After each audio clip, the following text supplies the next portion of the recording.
اردو بازار میں ان کی بہت بڑی ہول سیل کی دکان تھی.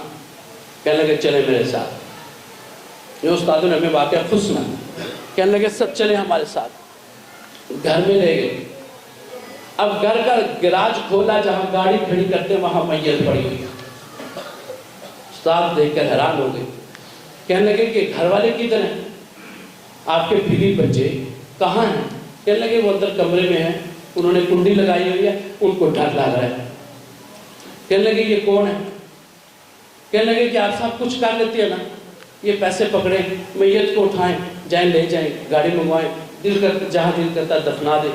میں کو بتاؤ تو صحیح ہے کون ہے یہ؟ کہنے لگے میرے والد ہیں. استاد رونے لگے, پیسے اس کے منہ میں مارے.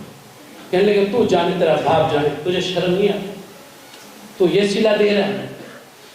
اس لیے خدا کی قسم, استاد جی کے والد صاحب ہمارے گاؤں میں گھر گھر میں جا کر بچوں کو اکٹھا کیا, اس مدرسے کی آبادی کے لیے, اس مسجد کی آبادی کے لیے. پھر ہم آئے, ہمیں دیکھو دیکھ کے محلے کے بچے بھی آنے شروع ہو گئے. اس زمانے میں بہت سارے محلے کے